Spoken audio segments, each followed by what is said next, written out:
Ok. Vamos dar início, então, agora à nossa palestra, né, sobre, então, engenharia de controle e automação em um mundo 4.0, tá?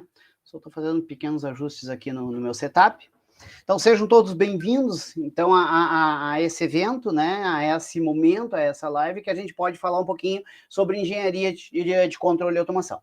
Meu nome é João Peixoto, eu sou o professor João Alvarez Peixoto, eu sou professor adjunto da Universidade Estadual do Rio Grande do Sul, tá? E onde eu coordeno o curso de Engenharia de Controle e Automação que nós ministramos lá nessa universidade. E o que eu vou falar aqui, o que eu vou explicar um pouco para vocês é isso, né? O que é que vem a ser esse controle e automação, como é que é essa profissão, como é que é ser um engenheiro de controle e automação, ok? Para isso, eu vou começar falando com vocês um pouquinho sobre, afinal, da onde que veio a automação, né? Parece ser uma coisa muito nova, as pessoas acham isso, né, muitas vezes. Isso é uma novidade, é uma coisa muito moderna. Mas então, talvez nesse primeiro momento eu vou frustrar vocês um pouquinho, tá? Porque olha só, o que aconteceu, tá? Isso lá em meados de 1700, alguma coisa assim, nós tivemos a primeira Revolução Industrial, que foi o quê? Quando se colocou sistemas de transmissão nos processos produtivos. Então, o requisito força já não era mais necessário para o ser humano poder trabalhar num processo de manufatura industrial, tá? E aquilo lá, então, foi dado como uma revolução para aquela época. A mesma coisa aconteceu no início do século passado, tá? Quando, então, nós falamos sobre produção em massa. Então, a indústria já não conseguia mais dar conta de produzir aquilo que as pessoas queriam comprar. Então, o que aconteceu? Se começou a fazer uma nova revolução nos sistemas produtivos através de novos conceitos. E com esses novos conceitos surgiram, então, os sistemas de produção em massa, que foi a segunda revolução industrial. E foi aqui que teve um fator muito impactante, que é a questão de que não se conseguia produzir muitos produtos para vender, mas dificilmente conseguia um produto igual ao outro. Não se conseguia a repetibilidade. Então, isso, em termos de mercado, é um pouquinho chato, né? Porque, poxa, eu compro um automóvel e faço um comercial dele, né? Aquele carro lá é muito bom, vai lá e compra ele que você vai gostar. E você vai lá e compra o teu, não é bom. Por quê? Porque dificilmente um produto sairia igual ao outro, tá? Em função da tecnologia que se tinha à época. Então, por isso que ali, em meados de 69, 1970, né, na década de 70 do século passado, tá, é que se criou-se, então, os dispositivos de automação. Muito impulsionado pelos manipuladores, que são os braços robóticos, né, que todo mundo fala do robô, né, a automação é mexer com robô. Vou dizer para vocês que o robô é a parte mais simples da automação, que nada mais é do que um braço mecânico que se movimenta. Só que como inicialmente ele foi criado para que se substituísse a mão de obra humana, né, naquela tarefa que necessitava uma repetibilidade, a solda tinha que estar sempre no mesmo ponto, o aparafusamento tinha que ser sempre na mesma posição, a pintura tinha que ser sempre com aquela mesma quantidade de tinta. Então, as características desse robô eram antropomórficas, ou seja, similar ao braço humano. Então, por isso que as pessoas olham para um robô e dizem, poxa vida, mas esse robô faz a mesma coisa que o ser humano. Sim, porque tem características idênticas ao ser humano, mas ele é simplesmente um manipulador. Ele só movimenta coisas no espaço. A inteligência toda está aqui, ó, nos controladores lógicos programáveis, que ali é que se fez, então, todos os sistemas automotivos, automatizados. E começou para a indústria automotiva, e aí agora, nossa, né? Então, em tudo se vê hoje a automação, isso que eu vou mostrar para vocês, tá? Então, a automação, controle e automação é uma coisa nova? Não, não é uma coisa nova, é uma coisa que já tem mais de 50 anos. E a gente ainda estuda automação, tá? E isso é dito, então, a terceira revolução industrial, indústria 3.0, tá? Bom, mas aí o que acontece? E hoje o que a gente está vivendo? Deixa eu só permitir a entrada aqui. E hoje o que a gente está vivendo? A gente está vivendo uma modernidade muito maior, né? Então, muitas coisas aconteceram em termos de automação e muitas regras foram definidas. E uma delas está aqui, ó.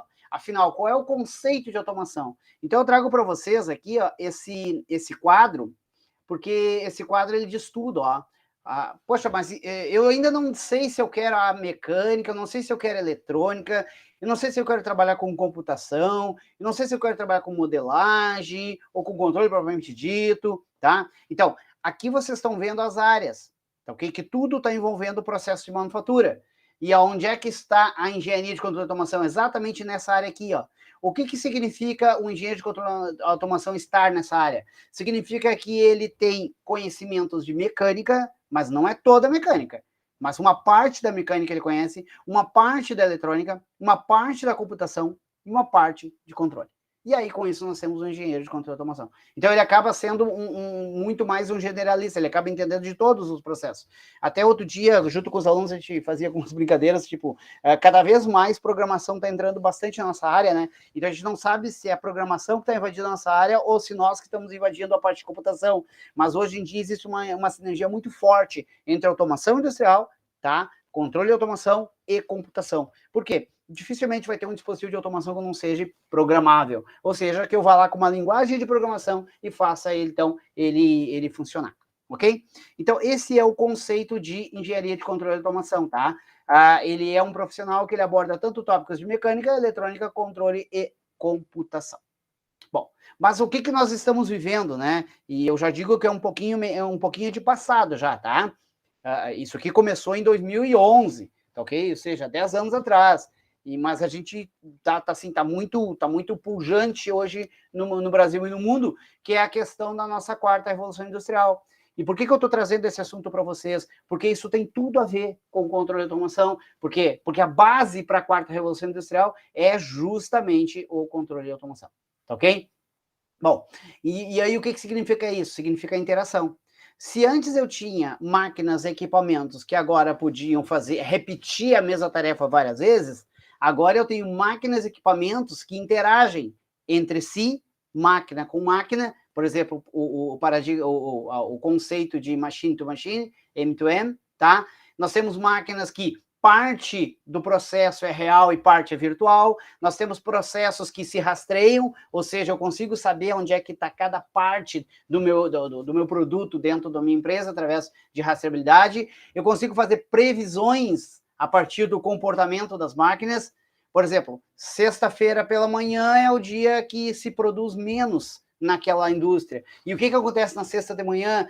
Geralmente é o dia mais quente da semana, ou é o dia que a pressão numa tubulação de vapor diminui. Essa correlação de dados, essa busca pelas coincidências, que aqui eu citei um exemplo com 2 variáveis, mas a gente faz isso com 1.000, 2.000, 10.000 variáveis, aí é o que a gente chama de Big Data, tá? Esse é um conceito da computação que vem hoje para a automação industrial, além da internet das coisas e computação em nuvens, que eu vou falar mais diretamente aqui para vocês. Então, agregando essas ferramentas computacionais à automação, é o que impulsiona a indústria 4.0, ou seja, sistemas interativos. Agora, a máquina não simplesmente produz, mas ela também interage. Interage com o ser humano, interage com todos os sistemas fabris, tá? É uma revolução digital. E isso é algo que a gente vê, né? É algo que a gente, então, trabalha dentro de um curso de engenharia de controle e automação, tá ok? Dentro da terceira e dentro da quarta revolução.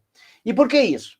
Porque hoje, cada vez mais, o mundo ele é conectado, tá? Cada vez mais, o mundo, as informações são muito próximas. Dificilmente alguém vai ofertar um produto lá no leste da Rússia que a gente não vai saber conhecer esse produto no dia seguinte. Basta acessar a internet. Então, hoje o mundo está muito conectado. E com essas conexões, o que começa? Começa a existir muitos concorrentes. Muitas pessoas hoje, né, muitas fábricas estão surgindo, muitas novas empresas, né, então os grandes fabricantes, eles deixam de ter tanta significância e passam agora a concorrer com vários outros fabricantes aqui. Então, como que se pode concorrer com tudo isso? Tendo um sistema fabril muito mais interativo. Então, agora eu tenho um sistema que o cliente ele já sabe o que ele quer, ele tem muito mais noção de funcionalidade, ele não compra um veículo, né, que é o exemplo que eu trago aqui, simplesmente porque, é legal comprar um Escort XR3. Tá, eu sei que Escort XR3 é coisa, né, bem antiga, né, da minha época, tá ok? Mas na minha época, o sonho de consumo era um Escort XR3, um Ford Escort XR3. Bom, mas o que ele fazia? Quantas cilindradas ele era? Qual era o consumo de autonomia? Não interessa. Interessa que fosse um Escort XR3, tá? Então, hoje não, né? Hoje, quando tu vai comprar um carro, tu já quer saber qual é a autonomia, qual é o consumo dele, qual é a potência dele. Hoje, o que está muito em voga é a questão do torque nominal, né? Porque cilindradas não quer dizer muita coisa, né? Um carro com menos cilindradas pode ter um torque, uma transferência de torque muito maior, por uma questão de tecnologia mecânica, né? É o que a gente vê hoje, né? A gente vê carros de 1000 cilindradas com torque de 145 né, Nm ou mais, até 154. Tem um carro, não vou dizer o nome do fabricante aqui, mas tem um carro que está sendo ofertado que é 1000 cilindradas com 154 cavalos, tá? Ora, há pouco eu já tive um carro de 1000 cilindradas que era 75 cavalos, metade da potência. Então, tudo isso aí o consumidor já sabe, ele conhece e ele não é especialista. Ele não precisa ser especialista.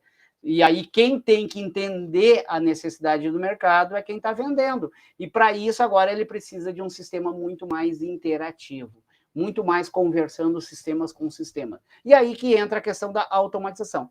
Tu não interage algo que não está automático. Tá? Tem que estar automático para poder fazer o próximo passo, que é a interação. E aí que nós entramos. Engenharia de controle de automação entra para fazer toda essa base e, inclusive, fazer a interação. Para maior curiosidade de vocês, tá? Gostei desse negócio de indústria 4.0. O que é isso, afinal? Eu deixo aqui para vocês alguns links, né? Falando agora para todos que estão nos assistindo nesse momento, nessa mesma sala desse evento tem, então, o PDF, né? Tem o arquivo dessa palestra, e aí vocês vão poder acessar esses links aqui, ó, tá ok? Então, tem um webinar que foi para uma empresa Elipse, do qual eu palestrei sobre esse assunto, uma entrevista que foi a TV Cruz Alta é uma TV de uma cidade aqui do Rio Grande do Sul, tá?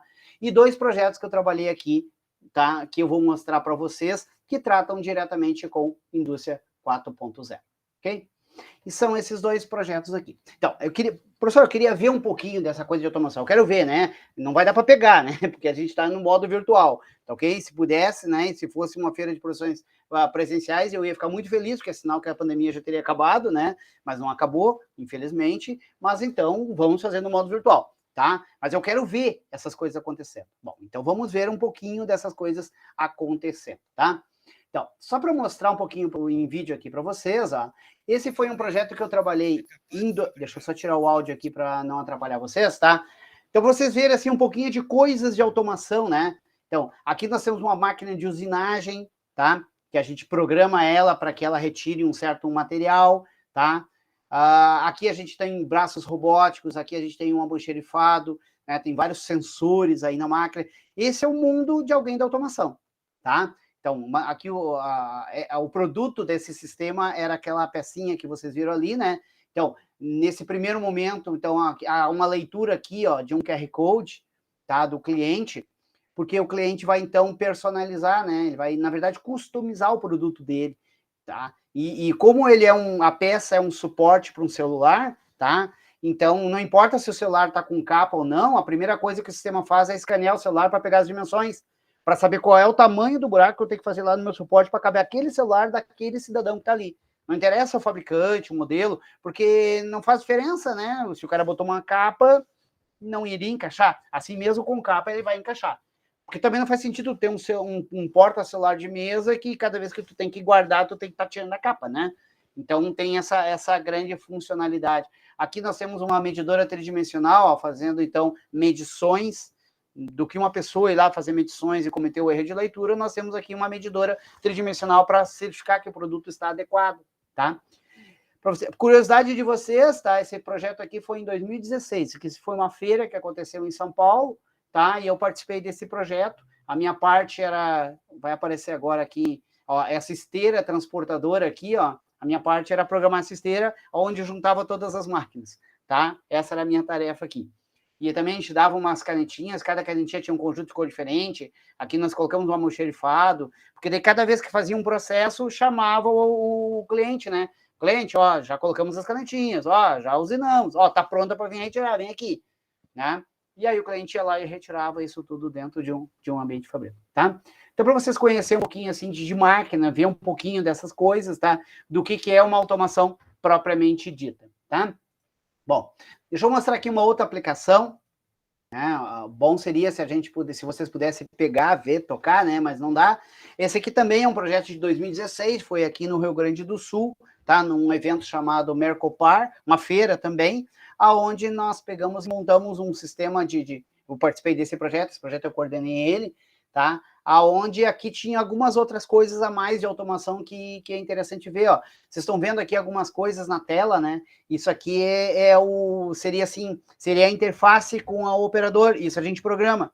Esse caso aqui eu programei ele em Java, para curiosidade de vocês, que linguagem é essa? Isso aqui é Java, tá? Então eu fiz essa programação para criar uma interface com o operador. Aqui nós temos manipuladores, ó. Mas isso aqui é um robô. Pode chamar de robô, mas como eu não consigo reprogramar, é chamado de manipulador. Só é chamado de robô aquilo que a gente pode reprogramar, tá ok? Então, aqui tem um robô para fazer o transporte das peças de um lado para outro, tá? Durante o processo de manufatura, e aqui o cliente escolhia, então, qual é o conjunto de peças. Se queria uma peça vermelha, uma peça preta, uma peça metálica, então o cliente tinha esse grau de customização. Cada máquina era independente, tá? E não tinha hierarquia, e a peça conversava com cada máquina e ficava perguntando, ó, você sabe fazer uma montagem de peça prata? Sei, então tá, então é contigo que eu vou. Então as máquinas ficavam conversando entre si. Inclusive eu coloquei aqui assim uma caixinha de texto para daí aparecer as mensagens que elas trocavam entre si.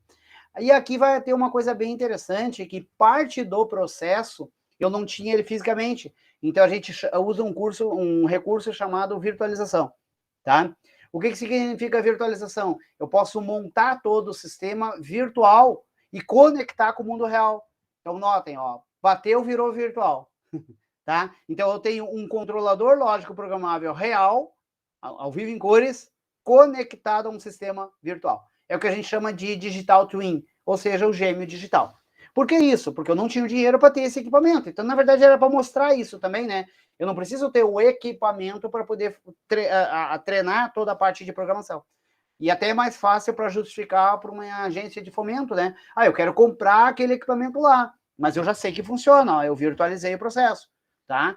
E aí, então, fica muito mais assertivo o investimento, tá? Então, aqui dá um histórico geral. Então, além de mostrar a peça, né, o produto encerrado, cada vez que eu passava por uma máquina, eu fazia uma pergunta, né? Quanta eletricidade gastou, né, quanto vapor, quanto ar, quanto tempo demorou, porque daí eu tinha exatamente o custo de produção de cada uma das peças. Então, só para mostrar para vocês assim, alguns componentes, tá? Para não ficar naquela curiosidade, né, de querer saber o que é automação, com o que a automação mexe propriamente dito, tá? Então, tem aí esses endereços, depois, se vocês quiserem ver com mais calma, pode ir lá, está publicado no canal no YouTube, vocês vão poder assistir essa questão, que aí a gente já está falando de indústria 4.0, que é aonde a base é a automação. Controle e automação é a base. Se tu não tem um sistema controlado, se não tem um sistema automatizado, tu não consegue dar esse próximo passo. E a tendência é que todo o mundo, né, todos os sistemas produtivos no mundo acabam indo para esse avanço. Por quê? Porque o mundo mudou, né? O mundo hoje ele é 4.0. Hoje, raramente tu faz uma aquisição, uma compra, alguma coisa, se já não pesquisou no mundo todo, né? O fato de estar vendendo na esquina da tua casa ou do outro lado do mundo, para ti não faz diferença, né? O que interessa é o que é funcionalidade, preço, entrega. Muitas vezes a pessoa da esquina te entrega mais tarde do que o cara que está lá do outro lado do mundo, tá? Então, tudo isso a gente leva hoje em consideração. Então, o mundo já é 4.0 e as pessoas são 4.0. E os alunos também têm que ser 4.0. Tá ok? Beleza? Deixa eu só tirar aqui um pouquinho do meu volume aqui para não dar microfonia. Ok. Deixa eu ver só uma coisinha aqui. Tá bom. Bom, beleza. Então vamos lá, vamos adiante. E aí? Bom, eu vou entrar no curso e eu quero saber o que é automação industrial. Eu quero saber onde é que eu trabalho, o que eu faço, o que é um sistema, né? O que eu estudo, que tecnologias eu estudo em engenharia de controle e automação.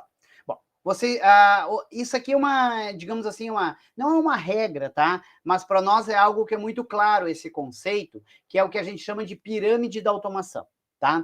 Então, o que significa? Todo sistema produtivo, todo sistema de manufatura, ele tem a base da pirâmide, que é o quê? Que são os atuadores e os sensores. Então, sistemas de sensoramento, sistemas de atuação. O que é uma atuação? Algo que movimenta, algo que pressiona, algo que retira parte do material, que usina, são atuadores. que são sensores? São aqueles que detectam, né, coisas no ambiente, tipo um sensor indutivo, ele detecta peças ou coisas metálicas. Um sensor capacitivo, daí ele detecta o que tu imaginar, né? Porque ele detecta qualquer coisa, tá? Um sensor óptico, ele detecta, então, interferências. Um sensor de proximidade, ele detecta distâncias. E assim vai, tá? São os dispositivos de sensoriamento. Tipos de dispositivos de sensoriamento. Então, aqui tem, ó, para mostrar para vocês, ó, um sensor indutivo, aqui um motor elétrico, tá? Então, a gente aprende como fazer, então, o acionamento desses motores. Aqui um cilindro para fazer, então, um movimento linear, seja com ar comprimido, seja com hidráulica, tá? Com fluido hidráulico. Torre de iluminação, né? Torre para fazer sinalização luminosa. Aqui, sensoriamento, a chave de fim de curso para detectar que alguma coisa chegou numa certa posição. Botões, né, e chaves para o operador, então, se comunicar com a máquina, tá? Inclusive controladores, né, que a gente utiliza para fazer sensoriamentos locais. Aqui eu tenho, então, os microcontroladores, interfaces homem-máquina, né? E homem-máquina é uma coisa muito nossa brasileiro, né? O nome correto é interface humano-máquina, porque o nome disso aqui chama-se IHM, Interface Human Machine. Mas nós temos essa mania de ser machista em tudo, né? Acabamos apelidando de interface homem-máquina. Mas não, na verdade é humano-máquina. Uma resistência, né, para provocar aquecimento. Então, esses são os dispositivos que estão aqui, ó, na base da pirâmide. Então, um curso de engenharia de controle da automação, depois de ver os fundamentos iniciais, a primeira coisa que ele vê são esses dispositivos. Afinal, que dispositivos são esses, né? Quem são os dispositivos que eu posso entrar com sinais, quem são os dispositivos que eu posso sair com sinais. Aí o segundo passo vem o quê? Aí já subo um passo na pirâmide, tá? Que é os dispositivos de gestão, quem vai gerenciar a máquina, quem vai ditar as coisas que devem acontecer num sistema fabril, tá? E aí nós temos o que aqui, ó? Nós temos o CLP, como eu comentei a vocês, né? Que é o controlador lógico programável. Então essa é a sigla, né? Vocês vão ver falar muito assim textos em língua portuguesa que o pessoal bota o termo PLC, né? PLC é a mesma coisa, só porque está em inglês, né? Programmable Logic Controller, ok? Mas o correto mesmo é CLP, Controlador Lógico Programável. Então, esse aqui é um componente, aqui a gente está vendo um CLP, por exemplo, da Allen Brothers, um fabricante de CLP, tá? E qual é a moral da história? Para que ele serve, né? O que ele vai fazer, né? É aqui que eu vou conectar aqueles dispositivos de entrada e saída da base da pirâmide de automação, aqueles elementos, tá? De entrada e saída. E a relação que vai ter entre entrada e saída, eu vou definir através de uma linguagem de programação. Que aqui eu estou mostrando a linguagem mais básica que tem, e é mais utilizada hoje na indústria, tá? Que é a linguagem Ladder, mas também a gente pode programar em Graph7, que daí já é uma linguagem um pouco mais evoluída, tá? E ao todo nós temos, então, 5 linguagens distintas, tá ok? Para se programar um CLP. E o que significa programar um CLP? Estabelecer uma relação de entrada e saída. Isso quer dizer que eu posso mudar de ideia a qualquer momento, sem precisar trocar o componente. Tá? Então, esse aqui, digamos, é o componente-chave em todo o processo de automação. E aí nós temos também os dispositivos de usinagem, que são os CNCs, né? Controle numérico computadorizado. Mas aqui é uma área mais mecânica, né? Mais da parte de mecânica, de engenharia mecânica, mas como nós vamos automatizar, será um robô que vai colocar peças aqui dentro, será um manipulador que vai colocar peças aqui dentro, e não mais um ser humano, tá? Por quê? Questão de segurança, questão de repetibilidade. Então, nós temos que entender a forma com que ele é programado, tá? Para poder fazer essa interação. E aí, essa é a linguagem de programação. Existem outras, tá? Essa aqui a gente chama de linguagem modal, tá ok? É assim que a gente programa. Joia? Hoje já tem até aplicativos mobiles que a gente já consegue fazer a programação de CNC e fazer visualizações em 3D. Bem legal para a gente brincar um pouquinho, tá? Joia? E, claro, né, o manipulador propriamente dito, tá ok? O manipulador que eu posso programar. Bom, qual a linguagem de programação que a gente utiliza para robô? O robô, ele é um caso à parte, tá? Porque, geralmente, cada fabricante tem a sua linguagem, mas ela é sempre muito parecida com alguma coisa, tá? Nesse caso aqui, ó, ela é muito parecida com Pascal. Ela é oriunda do Pascal, tá? Essa linguagem aqui, ok? Enquanto que CLPs e microcontroladores, eles tendem para a linguagem C, que é mais básica na automação, tá? Os robôs, que é uma coisa que é mais da mecânica, eles vão mais para o Pascal. O C depois evolui para Java, o Pascal evoluiu para o Python, né? Tá? Só para vocês terem uma noção, ok? Então tá aqui, ó. Então agora essa é a segunda camada. Também, engenharia de controle e automação, vê isso tudo. tá? Que mais? Aí nós vamos para a terceira camada. A terceira camada é onde a gente está com o SCADA. O SCADA é o sistema de controle e supervisão, de aquisição e supervisão e controle de dados. Em outras palavras, eu pego todos os dados que estão aqui nas minhas camadas abaixo, né, do SCADA, né, seja da gestão, seja do assessoramento, e mostro numa tela, mostro num único ambiente, né, toda a minha planta funcionando. E aí, com isso, fica mais fácil para o operador controlar, né? Do que ficar olhando máquina a máquina, ele pode olhar para uma tela e nessa tela ele vai ter todos os dados para operar o sistema, ou até mesmo para fazer manutenção do sistema, ou até mesmo para fazer um ajuste no sistema, o operador faz através de o que a gente chama de sistema supervisório. Sim, também engenheiro de controle de automação, ele tem que, faz parte do métier dele trabalhar com sistema supervisório. O que mais? Bom, aí nós temos uma coisa que não é muito nossa, tá? Nós temos uma interface, ou seja, nós fornecemos dados para o que a gente chama de MES, tá ok? Que é os sistemas de execução da manufatura, tá? Mas geralmente o MES é uma coisa da engenharia de computação e da engenharia de produção. A gente mais fornece os dados do que programa um MES. Para isso a gente precisa desses outros profissionais. A gente não existe sozinho, né? Então, na interdisciplina é que as coisas, então, acontecem.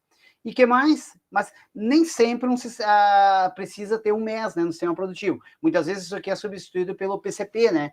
Que é uma pessoa controlando o sistema de produção, né? Planejamento, controle de produção, PCP, tá? Então, às vezes isso é feito manualmente, ou até mesmo num bom Excel, tá? Então, daqui para baixo, as três últimas camadas da pirâmide é automação na veia. Tá ok? Para cima é onde a gente faz interface com os outros sistemas que indústria 4.0 eu vou ter que me interfacear com eles. Então, a nossa base tem que estar pronta para poder fazer essa interface com sistemas digitais e não mais manuais. Assim como nós temos o ERP, tá? Que seria, então, que é onde se faz todo o planejamento dos recursos para fazer aquele determinado produto. Isso é bem típico da engenharia de produção, tá ok? Então, o pessoal da engenharia de produção que trabalha com ERP, nós somos a interface com ele. E aí nós temos a pirâmide de um sistema automatizado. Pá, mas peraí, mas a pirâmide da automação, mas que a gente só faz as três últimas camadas. Sim, eu estou dizendo que o sistema é automatizado. Não quero dizer que nós é que somos responsáveis de automatizar todo o sistema. Nós somos parte dessa automação. Assim como a engenharia mecânica, assim como a engenharia de produção, assim como a computação, eles se juntam para formar todo um sistema automatizado, tá? Isso é a parte mais legal da história, essa sinergia que existe entre essas áreas, tá? Bom, e aí eu estava falando de quê? De aplicações clássicas. Agora vamos falar. E as aplicações modernas. E para onde é que esse mundo vai, professor? Porque se eu for começar a fazer esse curso agora, eu vou terminar ele daqui a 5 anos. E daqui a 5, né? Que é a duração de um curso de engenharia. E daqui a 5 anos, professor, como é que vai ser o mundo? Bom, aí a gente está trabalhando nesse mundo aqui. Ou seja, as camadas da pirâmide vão continuar existindo. Porém, agora eu posso fazer com que as camadas conversem entre si através de uma nuvem, tá? E isso por um componentezinho chave. Assim como o CLP foi o grande componente que fez uma revolução na indústria lá na década de 70, a internet das coisas, né, nos anos 2000, é o que mais está revolucionando, tá? O IoT, então, se alguém disser para mim assim, professor, eu tenho um monte de coisa para aprender, mas eu não tenho, não tenho tempo para tudo isso. Por onde é que eu começo? Começa com IoT. A IoT é a principal coisa, porque tudo vai acabar caindo na internet das coisas. E hoje ela já chegou muito forte dentro da indústria. Então agora a gente já trabalha com isso. Inclusive nós temos um grupo de pesquisa lá que trabalham comigo, alguns alunos trabalham comigo no curso, e a gente está investigando justamente essas aplicações de IoT em sistema de produção industrial. E aí com a IoT o que acontece? Agora eu não preciso levar através de um cabo todas as informações para o topo da pirâmide. Eu levo diretamente através de uma nuvem. E aí, essa parte da pirâmide não precisa estar aqui, ela pode estar do outro lado do mundo, tá? Que eu levo essas informações até lá, ok? Então, a tendência de futuro é essa, tá? E aí, o que nós temos? Nós temos a internet das coisas, né? E o que é a internet das coisas, propriamente dita? É uma forma de que eu faço... como é que eu defino uma coisa, né? Aliás, foi dado o nome de coisa exatamente porque não se tinha definição, né? Vamos chamar de coisa, né? Mas é tudo aquilo que não é computacional. É uma definição um pouco rasa, mas para os dias de hoje ainda dá, tá? Ou seja, aquilo que não é um computador, que não é um notebook, tá? Que não é um sistema operacional, né, amplamente distribuído, se não é isso, então é uma coisa. Então, por exemplo, um celular pode ser chamado de coisa, hoje não mais, né, porque no celular tu tem um sistema operacional, tu tem um Android, né, tu tem um Apple ali, tá ok? Tu tem um Windows Mobile, no computador tu tem um Windows, tu tem um Linux, né, tu tem um sistema operacional que já provê essa conexão com a internet, tá ok? Então, isso o que é? Isso é recurso computacional que acessa a internet. Tá, e o que não for isso, daí a gente chama de coisa. Tá, mas peraí, mas então pode uma máquina se comunicar com a internet? Pode. Basta que eu coloque o recurso computacional na máquina para que faça essa conexão. Tá ok? E aí, com isso, a internet das coisas me facilita ter essas informações, tipo, para aquele setor produtivo, o setor produtivo azul, quantas peças ele produziu hoje? Eu não tenho que ir lá perguntar para o supervisor de produção, que vai perguntar para o operador, que vai perguntar para... Não, eu olho para a máquina e pergunto, máquina, quanto tu produziu hoje? E a máquina responde, olha, passaram por mim aqui as 50 peças boas. Ok, já tem esse dado, tá? Então agora a gente já tem essa conexão direta com os equipamentos através da internet e a gente utiliza esse recurso de internet das coisas, tá? A própria computação em nuvem hoje está muito sendo utilizado em termos de controle e automação, principalmente em sistemas embarcados. Então, se eu tenho um transportador, tá, dentro de uma indústria, e esse transportador eu preciso, então, mudar o software dele, mudar a programação dele, eu não posso botar todas as programações existentes nele e depois escolher qual utilizar, porque não cabe. Ele é um recurso limitado, ele é pequenininho para poder caber no carro, né, para poder andar. Ele não é um computador que eu estou embarcando. Então, o que a gente faz? A gente deixa o programa dele lá na nuvem. E quando eu quero usar aquela funcionalidade, ele me dá um código e diz, ó, está na nuvem tal. Eu vou lá e busco o programa. Aquilo que vocês viram ali naquele vídeo que eu mostrei da máquina que usinava, era assim. O programa não estava ali, o programa estava na nuvem e a peça chegava e dizia, eu sou a peça do pedido número tal, me acha na nuvem. A máquina ia lá e buscava qual era o programa para usar ela, executava e depois jogava fora o programa. Porque não precisava, né? Já estava guardado lá. Com isso, reduz a capacidade no equipamento, que é a automação. Então, veja a interface muito forte que a gente tem com computação. Ok?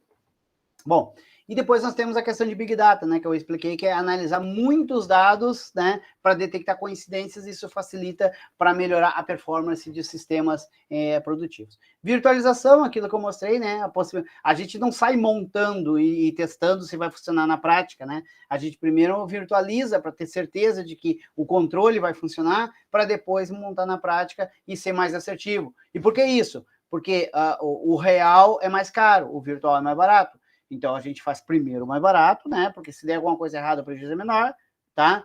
Aqui, como é virtual, o prejuízo vai ser zero, né? Para depois fazer no real e ser mais assertivo e não causar prejuízo. Machine to machine, que seria a conexão entre máquinas, tá? A interação entre máquinas e a rastreabilidade. E eu deixo aqui hoje uma etiqueta de RFID como exemplo, tá? Mas não é só isso, tá? Hoje até pela internet das coisas eu consigo rastrear onde é que está aquela coisa, aquele objeto, analisando os sinais, os níveis da torre. Ok? Bom, dito tudo isso, aplicações clássicas e aplicações modernas, bom, gostei, eu quero estudar, eu quero fazer esse curso. Então, do que compreende esse curso, né? Bom, para começar, o curso, ele depende, então, de 3 fatores, tá? Primeiro, ele tem que ser habilitado, né, pelo CONFEA, que é a Confederação de Engenharia e Arquitetura, que ele vai te habilitar então, a exercer a profissão, tá? Ele tem que ter um registro, né, um registro profissional local, no nosso caso aqui, no Rio Grande do Sul, onde eu atuo, nós temos o CREA-RS, mas aí tem um CREA-SC, CREA-PR, CREA-SP, e assim vai, tá? Então, o teu registro local, que vai te, então, tu está habilitado, e o CREA vai, então, dizer se tu realmente está fazendo o serviço correto e te certifica por isso, tá? E nós temos que atender também as demandas do Ministério da Educação, onde lá está escrito o que é um engenheiro de controle de automação. Porque senão fica uma coisa muito assim, né? Poxa, 2 engenheiros de controle de automação totalmente diferentes? Não, não pode, né? Se ambos tiverem a mesma certificação, ambos têm que ter a mesma competência. Por isso que a gente tem que ter um olho nesses entes aqui, que são os que nos regulamentam, tá? O nosso curso, ele é regulamentado por esses 3 entes: CONFEA, CREA e o Ministério da Educação. Ok? E onde é que vocês podem trabalhar? Tá? Teve uma época que o engenheiro só trabalhava na indústria, né? Isso aí já não é mais não é tão definido assim, não, tá? Hoje, tu pode trabalhar na parte de manutenção dentro da indústria, sim. Hoje se utiliza muito engenheiros para manutenção, principalmente na supervisão de equipes de manutenção. Na supervisão dos processos, que os processos começam a se tornar tão complexos que tu tem que ter um engenheiro para poder supervisionar se o processo está correndo corretamente. Em pesquisa e desenvolvimento para a indústria, se contrata hoje muitos engenheiros para fazer isso. Também pode trabalhar nesse ramo aí que está muito pujante, que é a questão de domótica, né? O que é domótica? Automação residencial. Automatizar coisas na casa. Por exemplo, aqui, através de um mobile, eu consigo fazer, então, todo o controle das minhas lâmpadas na casa, tá? Um exemplo que eu posso dar para vocês aqui, né? O alarme da minha casa tem uma internet das coisas ali que, é claro, né? Fui eu que montei, né? Uma questão de hobby, né? Mas eu converso com o meu alarme através do Telegram. Eu mando mensagem para ele, digo, alarme, como é que tu tá? E se alguma coisa acontecer de errado com ele, ele me avisa. Ei, estão me violando aqui, ó, alguém tá roubando aqui, alguém tá fazendo alguma coisa na tua casa, acho que era bom tu vir aqui dar uma olhada, tá? Então, nível de caixa d'água, eles me avisam, ó, tua caixa d'água já baixou de 80% e não recuperou. Então, acho que é melhor tu começar a economizar água aí um pouquinho, tá? E assim vai, tá? Com isso a gente automatiza processos dentro da residência através de domótica. E domótica é um ramo da automação industrial, só que não é para a indústria, é controle de automação para a residência, tá ok? Questão de venda especializada, né? Hoje em dia aquela história do vendedor genérico que vende qualquer coisa já é meio folclore, né? Então hoje em dia cada vez mais a gente quer comprar de alguém que saiba o que está vendendo. Então se a pessoa está vendendo sistemas de automação, então tem que ter uma pessoa que entenda de sistemas de automação para poder vender. Então está aí um nicho muito grande para o engenheiro de controle de automação. Na consultoria, né? Muitas empresas pedem essa consultoria. Eu fiz muito disso, tá? E ainda faço, porque é uma das nossas missões aqui na UERGS, é isso, é prestar essas consultorias para as empresas. Por quê? Porque nós temos uma missão que é o desenvolvimento regional, tá? E é porque a empresa não tem ninguém de automação, ela vai contratar uma empresa para automatizar um processo. Mas será que a proposta deles está correta ou não? Afinal, o que eu preciso, né, para contratar uma empresa? Então, se vai lá e se faz uma consultoria, ok? Não precisa contratar um engenheiro para saber o que tu vai precisar no futuro, né? Tu pode contratar um consultor, um engenheiro consultor.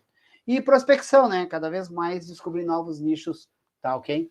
Assim como também, né? Você pode ir para a área de ensino, instrutor, seja em nível básico, seja em nível técnico, tá ok? Por muito tempo na minha vida eu trabalhei como instrutor, tá? Eu cheguei a lecionar cursos de universidade básica no início de carreira e tudo mais, entendeu? Então, porque qual é a moral do instrutor? O instrutor é aquele que forma pessoas, né, que elas são treinadas para aquele ofício, tá? Agora, já diferente do professor, né, que daí ele já forma pessoas que são qualificadas e habilitadas para aquele ofício. Ou nesse caso, como é o caso que vocês estão falando comigo, né, como eu sou professor adjunto, eu posso, então, lecionar num curso de graduação, ok? Um curso de graduação superior. É um ramo muito importante, tá? Não se contrata um professor para dar aula num curso de engenharia que não tenha sido engenheiro. Dificilmente. Dificilmente isso vai acontecer. Mesmo que o cara mas fez um mestrado e um doutorado, entendendo automação. Tá, mas a base é a engenharia? Não, então dificilmente isso vai acontecer. Então isso aqui é um nicho bem grande também, ok?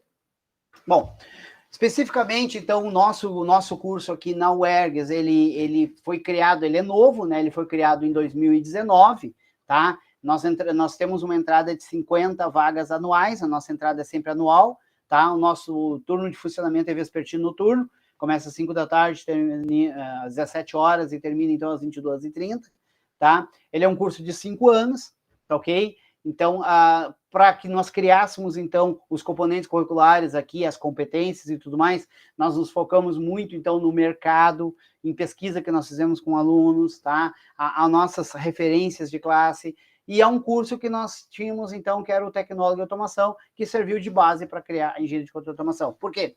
Porque esse tecnólogo, em 2014 e 2015, por 2 vezes consecutivas, foi conceito 5 no ENAD, tá? Então, os melhores cursos de tecnólogo no país. E aí nós fizemos um upgrade nele para tornar engenheiro de controle de automação. Para você sair para essas linhas de mercado, tá? Aqui, então, tá todos os detalhes, assim, de que é o curso. Aqui uma pequena foto do nosso campus, né? Que agora a gente está se mudando de sede, tá ok?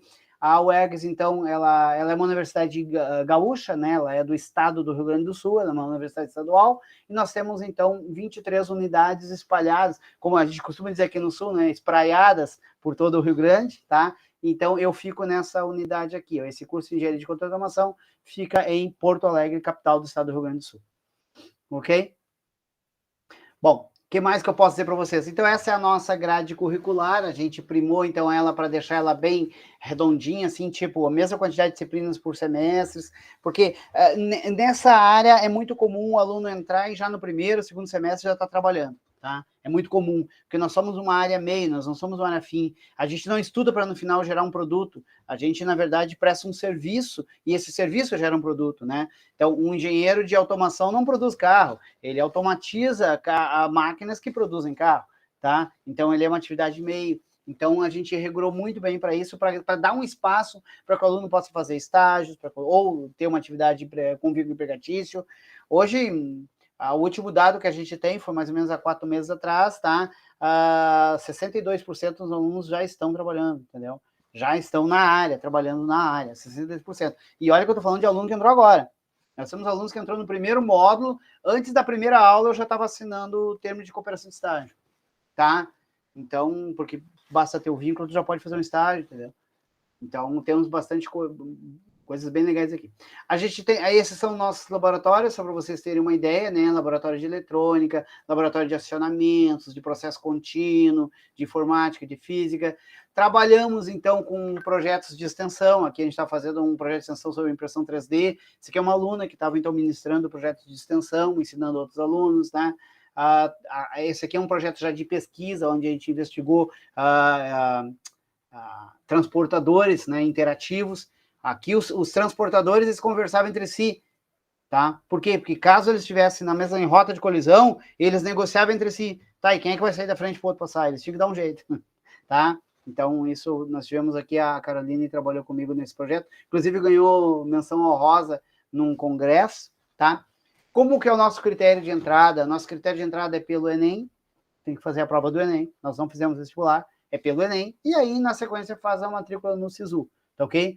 Apesar de que, uma vez que haja vaga, ou seja, infelizmente, às vezes ocorre, né, alunos que ou trocam de universidades ou acabam desistindo por um motivo ou outro, e aí, uma vez que há essa vaga, eu posso completar ela através de editais de mobilidade. Se o aluno está em outra universidade, ele pode se transferir para a UERGS, tá? Mas isso é através de edital de mobilidade que é disponível, então, no nosso site, tá ok? Então, nós temos um processo seletivo que eu gosto muito, ele é bastante justo, né? De como que ele funciona. Nós temos, então, das 50 vagas, né, vamos dizer assim, nós trabalhamos, então, nós separamos, né, 50% ela é para ampla concorrência, 50% é para hipossuficiência, tá? Ou seja, alunos de baixa renda, então a renda é levada em consideração.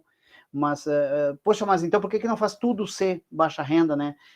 Sim, mas e aí as pessoas que não têm, né, por uma sorte ou outra, né, vamos dizer, e por competência, tem uma renda um pouquinho melhor, né? Poxa, mas eu queria fazer esse curso aí, não só por ser na UERGS, porque o curso é bom, então também pode fazer, concorrer na ampla concorrência. Além dos 10% de reservas que a gente tem, né, de cotas, que é previsto em legislação. Então, além da reserva legal, dos 10%, nós também trabalhamos com mais 40% para hipossuficientes.